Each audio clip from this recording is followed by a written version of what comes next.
ইংল্যান্ডের বিরুদ্ধে দ্বিতীয় টেস্টে 269 রানের ইনিংস আর সেই সাথে 6টি রেকর্ড গড়লেন ভারত অধিনায়ক। 18 বছর পর আবার ইংল্যান্ডের মাটিতে টেস্টে এক ইনিংসে 500-র বেশি রান করল ভারত, আর সেই সাথে একের পর এক 6টি রেকর্ড গড়লেন শুভমন গিল। প্রথম যে রেকর্ডটি তা হলো ভারতীয় অধিনায়ক হিসাবে টেস্টে সর্বাধিক রান। হ্যাঁ, ভারতীয় অধিনায়কদের মধ্যে টেস্টে সর্বাধিক রানের ইনিংস খেললেন শুভমন। এর আগে সেই রেকর্ড ছিল বিরাট কোহলির দখলে। তিনি 2019 সালে দক্ষিণ আফ্রিকার বিরুদ্ধে অপরাজিত 254 রান করেছিলেন, আর এবার কোহলিকে ছাপিয়ে 269 রান করলেন শুভমন। দ্বিতীয় আরেকটি রেকর্ড হলো প্রথম এশীয় অধিনায়ক হিসাবে ইংল্যান্ডে 200 রান। হ্যাঁ, শুভমনই এশিয়ার দেশগুলোর মধ্যে প্রথম অধিনায়ক যিনি ইংল্যান্ডের মাটিতে 200 রান করেছেন।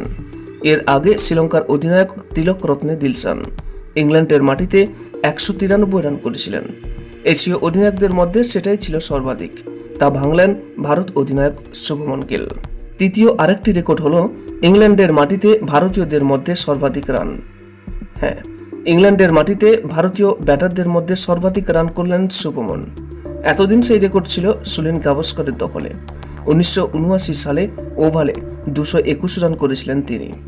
46 বছর পুরনো রেকর্ড ভাঙলেন শুভমন। চতুর্থ আরেকটি রেকর্ড হলো এশিয়ার বাইরে ভারতীয়দের মধ্যে সর্বাধিক রান।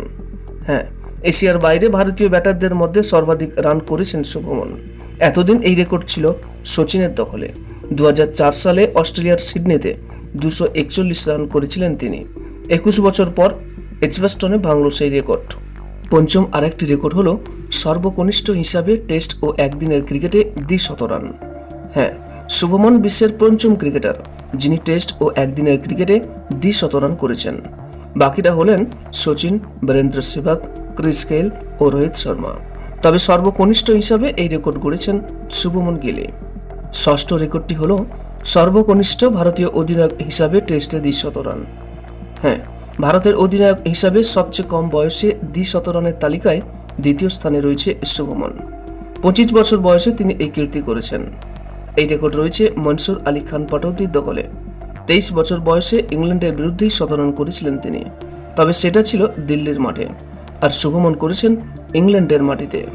ভিডিওটি ভালো লাগলে একটা লাইক করবেন এবং আপনার কাছের মানুষদের কাছেও শেয়ার করবেন, এবং নিয়মিত এরকম আপডেট পেতে আমাদের এই চ্যানেলটিকে অবশ্যই সাবস্ক্রাইব করে রাখুন। নমস্কার।